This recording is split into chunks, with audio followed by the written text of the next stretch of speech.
Hi hello నమస్తే అండి. Welcome to our channel. ఇవాళ ఇన్‌స్టంట్ టమాటో చట్నీ ఎలా చేసుకోవాలో అనే రెసిపీ మీతో షేర్ చేసుకుంటున్నానండి. టమాటోస్ ఇది అప్రాక్సిమేట్‌లీ ఒక 1 కేజీ ఉంటుందండి. దీన్ని బాగా కడిగి తుడిచిపెట్టుకున్నాను.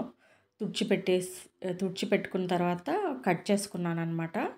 అంటే 2 ట్రిప్స్‌గా మిక్సీ జార్‌లో వేసుకుంటున్నాను. అంటే హాఫ్ కేజీ, హాఫ్ కేజీ ఆ లెక్కన 2 ట్రిప్స్‌గా వేసుకుంటున్నాననమాట. మిక్సీ పట్టుకోవాలి ఇది. ఫస్ట్ ఒక ట్రిప్‌లో రెండిటికి సరిపడా పసుపు, కారం, ఉప్పు, ఓ టేబుల్ స్పూన్‌తో ఒక 1 ½ టేబుల్ స్పూన్ కారం, 1 ½ టేబుల్ స్పూన్ ఉప్పు. ఉప్పు, కారం పులుపు కాబట్టి బానే పడుతుందండి. 1 ½ టేబుల్ స్పూన్ ఉప్పు వేసుకొని గ్రైండ్ చేసుకున్నాననమాట. గ్రైండ్ చేసుకోవాలి. గ్రైండ్ చేసుకున్న తర్వాత మట్టి పాత్ర పెట్టుకున్నానండి. అంటే ఇందులో చేసుకుంటే చాలా టేస్టీగా అవుతుందని ఇందులో చేస్తున్నానండి. ప్లస్ ఇది ఒక 1 వీక్ ఈజీగా మనం స్టోర్ చేసుకోవచ్చు. అన్నంలోకి నెయ్యి వేసుకొని తిన్నా, ఇడ్లీలోకి, దోసలోకి బావుంటుందండి. ఆయిల్ మీకు ఎక్కువ, తక్కువ మీ చాయిస్ అండి. చట్నీ కాబట్టి కొంచెం ఎక్కువే పడుతుంది. నిలువ ఉంటుంది కాబట్టి. ఆయిల్ వేసుకున్న తర్వాత వెల్లుల్లి రెబ్బలండి కొంచెం కచ్చపక్కగా దంచుకొని వేసుకోవాలనమాట. మీకు కావాలంటే ఆవాలు, జీలకర్ర, మెంతులు వేసుకోవచ్చండి. నేను వేసుకోవట్లేదు ఇక్కడ. నేను వెల్లుల్లి రెబ్బలే వేసుకుంటున్నాను.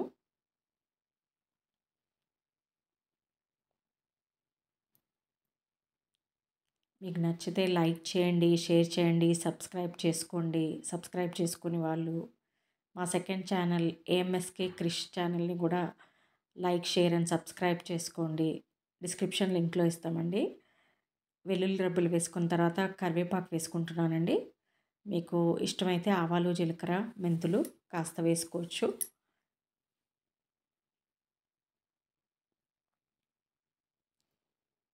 కొంచెం ఇది వేగిన తర్వాత మనం గ్రైండ్ చేసి పెట్టుకున్న ఇది వేసుకోవాలండి. ఫస్ట్ ట్రిప్ వేసుకున్నాను. రెండిటికి సరిపడా ఉప్పు, కారం, పసుపు వేసేసుకున్నాననమాట. ఇప్పుడు మిగతాది కూడా గ్రైండ్ చేసుకుంటున్నాను.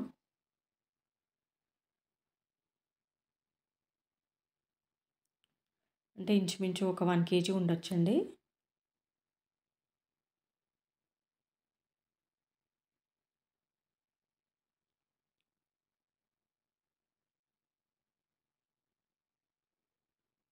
ఇది గ్రైండ్ చేసుకొని ఇందులో కలుపుకోవాలండి.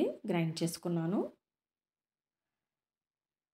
ఆల్రెడీ వేసుకున్నాం కాబట్టి ఇప్పుడు వేసుకోవట్లేదండి. జస్ట్ టమాటో పల్పే యాడ్ చేస్తున్నాననమాట.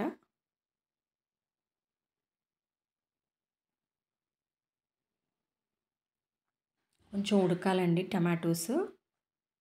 సిమ్ పైన ఉడకాలి.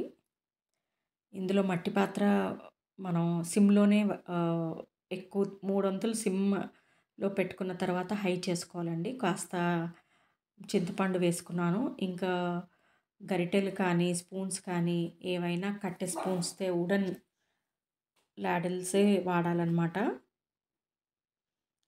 కాస్త చింతపండు వేసుకున్నాను.